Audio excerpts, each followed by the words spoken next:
Welcome back. Well, today we have Steve Concialdi, who is a captain as well as PIO for the Orange County Fire Authority.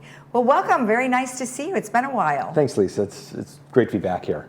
So now, you've been on our show many, many times, and I know it's been a while, and we've had some others here on behalf of the Orange County Fire Authority, of course, Brian Fennessy. Right. Tell me what you've been up to.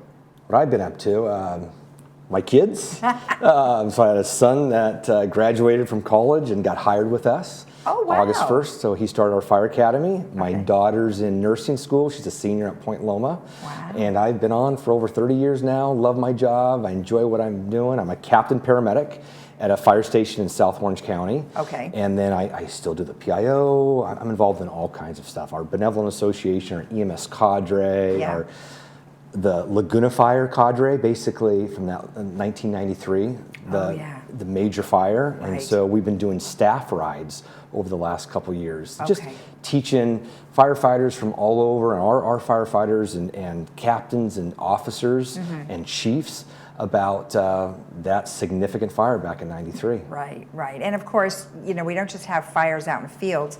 We have fires in our homes and fires in our buildings and things like that because of negligence, and also because they don't have the right kinds of machinery, if you will, like equipment, like a fire alarm or something like that. So today we're actually going to talk about holiday safety tips and who doesn't burn something around the holidays. Exactly. So I'll give you Thanksgiving next month. So every year we have fires on Thanksgiving. That is of all the days in the year. So they say 250% greater on that single day. That is crazy. And so a lot of that is just a lot of kitchen fires, but it's unattended. So basically they have the turkey in there and they're running out to go to the store, or they get interrupted with family. They're in the backyard, they go in the front yard, they even play a little football game in the street or in the cul-de-sac, and they think everything's okay. But basically, as everything gets hot, those drippings come down, and then basically hits the elements below and can start a fire. So we always recommend putting a pan in there, put some foil over there, that way it catches it.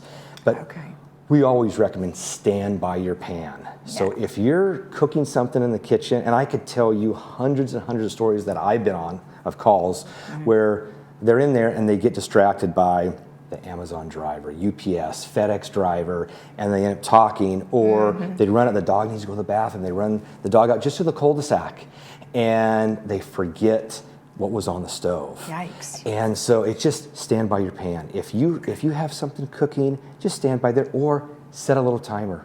Yeah. So for 3 minutes, 5 minutes, 10 minutes, if it's gonna cook for a little bit, that way it'll remind you, or on your phone, set a little timer. Right. Wow. Well, it's very funny that you sit here and you say, oh gosh, you're reminding me of all of the times that I've walked away from cooking something just even on the stovetop, not necessarily underneath. So it can happen either way. Yes, we get distracted with our phones. Distraction's the main thing, because you don't think you're going to start the fire, basically. And I'm thinking of now, just even a neighbor of ours. Yeah. I was home, and they were cooking something, and they actually turned something on. Well, the cutting board just happened to be a little bit over one of the burners. It was actually those white plastic cutting boards. Oh. So I was at home. I was the PIO at the time. This is when I was a full-time PIO, and it was in the evening. And basically, all of a sudden, there's a structure fire on my street, and it's my close neighbor and close friend. And so I got in my car, drove up there, and basically, there's a little kitchen fire right there. And it was as simple as they went to turn it on just to get the burner on, and the cutting board was too close, and then they walked away. Wow. And next thing they heard was a smoke alarm. Right. These things save lives, save property, because it allows those crucial seconds, because this will go off in a few seconds. Yeah. And it's so loud, it alerts the residents, the neighbors. So if you aren't home, so if you're down at the cul-de-sac with the dog and these smoke alarms go off, but they need to be working. That's why Kidda, they're a great partner with OCFA. They've donated so many of these smoke alarms. So that's why if any of your residents ever have a need for smoke alarms and they can't install their own or they're having trouble with it, just call us. Okay. And we'll come help them out. We'll Oh, gladly that's do great. it. But again, these save lives. Yeah. So let's jump into your other safety tips because I want to talk about the plug that you have right there. So beyond cooking, we have Christmas trees and we have dry Christmas trees, Right. and then we don't turn those off, we don't turn the lights off quick enough. But we also have these plugs where we jam everything into those other little small Yes. ones where it looks like a giant octopus. Right. Not a good idea. They need to have a circuit breaker. Okay. So there's a lot of multi-plug adapters, but if it doesn't have a circuit breaker, then you shouldn't use them because they get overloaded. What will happen here is if there's an overload with the circuit, it'll just automatically shut off and then power stops. Right. But just think about growing up. We all had those small cords, those multi-plug adapters. They were called like zip cords. Yeah. And we'd plug two on the back side and one on the front side.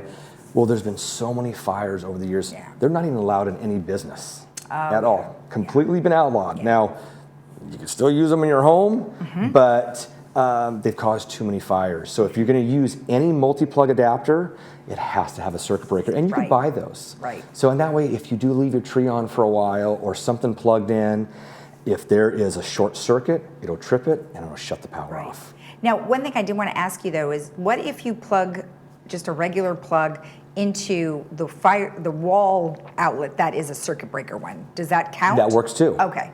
And you could get the ones that plug in. So basically you have your typical outlet. It'll plug into that and then it's a circuit breaker. So you could add more. Okay. But that way it's designed to only allow so much. And if it's getting too hot, it's overloading, it'll just shut it off. Okay. Another thing is, and this is fires that I've been on here, and whatever, this cord, any cord cannot be pressed. It can't go through a doorway because if a door is shutting it, or what happens is you're decorating for Christmas and you have all these cords and then you start moving some furniture around because you put the tree in or you have some decorations, and that furniture, if it's the desk or a chair, if it's sitting on the cord, what happens is it puts a lot of pressure on and a current is running through these cords, and it gets super hot and it builds up, then eventually it'll melt this, and if there's carpet there or anything combustible, it'll catch. Oh, wow. So some of the big fires that we've been on is they had no idea because for a long time that desk or something hard has been crushing it, or it's just going through the door. Wow. Oh, really? So can it ignite the door? Well, yeah, if basically it usually catches the carpet. Oh, the carpet, okay. So it's pinched in there some way, Right. and so it builds up so much heat at there, and if there's something combustible like carpet or something else. Okay, so now let's look at those pictures because, I couldn't even tell what something was because you're looking at it, it looks like the ceiling. Right. But nonetheless, here's a photo that these are from fires that you've been on. So is this the smoke alarms up above? Yes, so this was a recent fire, and the fire started in the garage, and we just had one a couple of nights ago too. Similar thing, and this was just put on our Instagram and our Twitter just a couple of days ago. It says smoke alarms awoke a sleeping resident to a fire in their garage in this home in Irvine. The resident went downstairs, basically saw smoke, and they were able to safely escape out the front door. Okay. And so same thing with this fire. So I was a PIO this night. The fire started in the garage. This is 3:20 in the morning or so, and they're sleeping. And so basically the smoke comes from the garage, it gets inside, and then it set off those smoke alarms. And there was a handful of residents, a dog, and they were able to wake everybody up quickly because of the smoke alarms, and they were able to get out. So there's more. Okay. You said a lot. So you could see how that stained. This is the kitchen. This is downstairs. Is the same house? This is the same house. Oh boy. So look how scary. It built up so much heat, and you could see how the smoke banks down. That's why we always say low. If there's a fire, you crawl low to the ground and you find exit. You should know 2 ways out of every room. Okay. That might be a door, that might be a window, but you stay low below, because as the smoke is banking down, you can see just above the microwave, in the middle of the microwave. And then down below it's pretty clear, but what'll happen is smoke and heat rises, and then it starts banking down lower and lower and lower. But it burnt the fan blade. They're just melting. Oh gosh. Even though this fire was in the garage and stayed in the garage container, our firefighters did an excellent job of keeping it. But again, that heat, the smoke, and the smoke is toxic. It's hot. That's why we can't breathe it. Our lungs are not designed to breathe in those hot gases. Right. And we quickly become overcome and get smoke inhalation. Yeah. And we have lasting consequences when that happens. Exactly. But again, these smoke alarms saved lives. Right. Because in this home, these went off, and nowadays they're in series. So when one goes off, they all go off. Okay. And so it just alerted everybody. Okay. Now you have a couple of other pictures which are frightening in and of itself, because again, you've got interior that looks like it's just baked. Right. So this is the laundry room. This is the outside. Yeah. So basically the picture.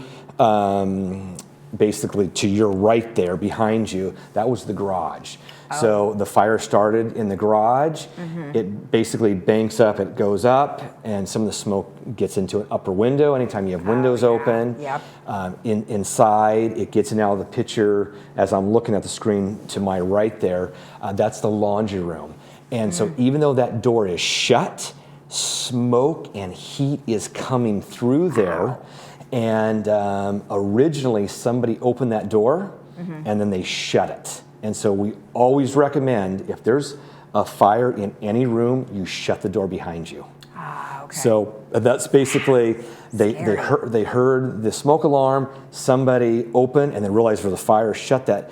But there's just so much, again, heat, gases, smoke, and that does damage in there. But again, it gave time for those residents to get out safely. Either the back door, the front door. Right. And then our firefighters quickly, and then nowadays with cell phones or your neighbors, when they still go, it wakes up the neighbors too. Right. And we could tell you countless stories of the neighbor next door seeing something because they're out of town or they're basically calling just to help out. Exactly. Well, there's a lot to cover, and of course, this is just really touching the surface of all the different things that are going on. But of course, if they ever wanted more information, they can always go to OCFA.org. All of this information that we've been sharing is there. And then one last thing we'll touch upon is last month was Fall Prevention Month, but every month is Fall Prevention Month, no matter what, because so many people lose their balance after a certain age, and you have to be careful. What are some things that would help? Our most common calls are falls. And so it's basically keeping stairways, trafficways clear of debris. So I've told my wife, because when I had small kids, don't ever put anything on the stairs, because middle of the night you go downstairs, or you're not thinking, or you're looking at something, or you're carrying laundry. It's easy to step on that. So always keep the stairs clear. And then now we have the holidays coming up, and then people are going to be going to families, and you have toys and everything, and kid stuff. We need to make sure the aisleways and hallways are clear, because it's so easy. And then what happens mostly is the rugs. They need to have that non-slippery surface underneath, that rubber, because you get in there and you step on it, it's easy to slip and fall. My mother-in-law, she was in socks, and so she got up to go to the bathroom, and I did this talk last month at Mission Hospital, and she ended up slipping just in her socks on the tile floor and hit her head, and so we were trying to avoid that. And anytime anybody's on blood thinners, they need to call 911 or go to the hospital. Because if you're on a blood thinner and you hit your head, we want you to get a higher medical authority. They need to do tests and everything, and x-rays and CAT scans. For bleeding in the brain and things like that. Especially if you hit your head. Anytime you hit if you're on a blood thinner, please, that would be our greatest advice. Those handrails in bathrooms, in hallways, especially in the bathrooms. And you could have a handy person install those. You could even get one of those plastic chairs to put in there and sit there, and a lot of times they will have grab bars on them as well. But in the shower, that way you could get up, you could sit down, because I just worked just 2 days ago and late at night, all these calls are coming, and she just had surgery, and she was in the shower and got lightheaded and dizzy, and she called out for a family member, but family member luckily caught her. But it happens, especially after a procedure or some surgery, because you're finally getting in and you feel good. The hot water totally relaxes you. So the grab bars in your home, it just prevents a lot of falls.